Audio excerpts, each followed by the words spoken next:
Hello বন্ধুরা, আসসালামু আলাইকুম। কথা না বাড়িয়ে চলুন ভিডিওটি শুরু করা যাক। নিজের কাজ করো, এটার ইংরেজি হবে গো অ্যাবাউট ইওর বিজনেস। আমি আবারও বলছি, গো অ্যাবাউট ইওর বিজনেস অর্থ হচ্ছে নিজের কাজ করো। আমরা অনেক সময় বলি যে নিজের কাজ করো, অন্যের পিছে লেগে থেকো না। তো এটাই হবে গো অ্যাবাউট ইওর বিজনেস, নিজের কাজ করো। Go about your business. Next প্রশ্নতে চলে যাচ্ছি আমরা। Remind me about it tomorrow. আমাকে কাল এই ব্যাপারটা মনে করিয়ে দিও। আমরা অনেক সময় বলি যে আমাকে কাল এই ব্যাপারটা মনে করিয়ে দিও বা এই কাজটা, তো সেটা ইংরেজিতে হবে remind me about it tomorrow. Bangla অর্থ হচ্ছে আমাকে কাল এই ব্যাপারটা মনে করিয়ে দিও। তো ছোট্ট একটি কথা বন্ধুরা, আপনি যদি আমার চ্যানেলে নতুন হয়ে থাকেন অবশ্যই সাবস্ক্রাইব করুন এবং লাইক কমেন্ট করুন। ধন্যবাদ সবাইকে। মেন্ট ইয়োর ওয়েজ, তোমার চালচলন শোধরাও। মেন্ট ইয়োর ওয়েজ অর্থ তোমার চালচলন শোধরাও। অনেকে অন্যরকম থাকে, তখন আমরা বলি যে তোমার চালচলন শোধরাও, নিজেকে পাল্টে নাও। এটা হবে মেন্ট ইয়োর ওয়েজ। নেক্সট প্রশ্নতে আমরা চলে যাচ্ছি। কিপ টু দ্য লিফট, বাদিক দিয়ে চলো। বাদিক দিয়ে চলো, এটার ইংরেজি হবে কিপ টু দ্য লিফট বা কিপ টু দি লিফট। মানে এখানে বলা হয়েছে আমরা যখন রাস্তা দেখাই যে বাদিক দিয়ে ডান দিক, তো এটা বলা যায় কিপ টু দি লিফট।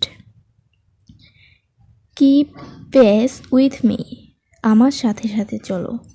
আমার সাথে সাথে চলো, এটার ইংরেজি হবে কিপ পেস উইথ মি, আমার সাথে সাথে চলো। Keep pace with me, Bangla অর্থ হচ্ছে আমার সাথে সাথে চলো। আমরা বাচ্চাদের বলে থাকি বা অন্য কাউকে বলি যে তুমি চেনো না, আমার সাথে সাথে এসো। Keep pace with me. Next,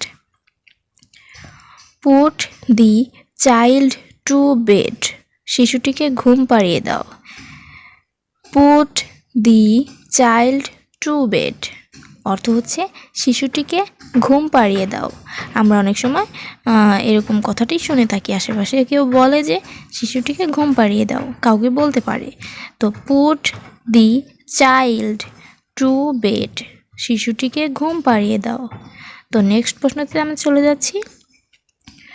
show him round the city, এটা অর্থ হচ্ছে তাকে শহরটা দেখিয়ে দাও।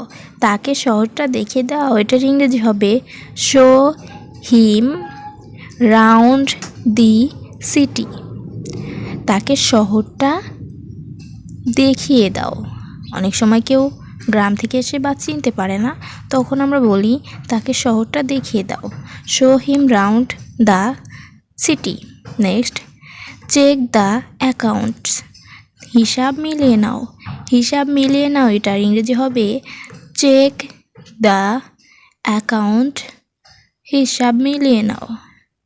চেক দি অ্যাকাউন্টস অর্থ হচ্ছে হিসাব মিলিয়ে নাও। অনেক সময় আমরা এটা বলে থাকি যে হিসাব মিলিয়ে নাও, তো এটা ইংরেজি হবে চেক দি অ্যাকাউন্টস। নেক্সট প্রশ্নে চলে যাচ্ছি। টক পোলাইটাল, নম্রভাবে কথা বলো। টক পোলাইটাল অর্থ হচ্ছে নম্রভাবে কথা বলো। আমরা অনেক সময় কেউ খেপে গেলে, রেগে গেলে আমরা বলি যে নম্রভাবে কথা বলো। টক পোলাইটাল, নম্রভাবে কথা বলো।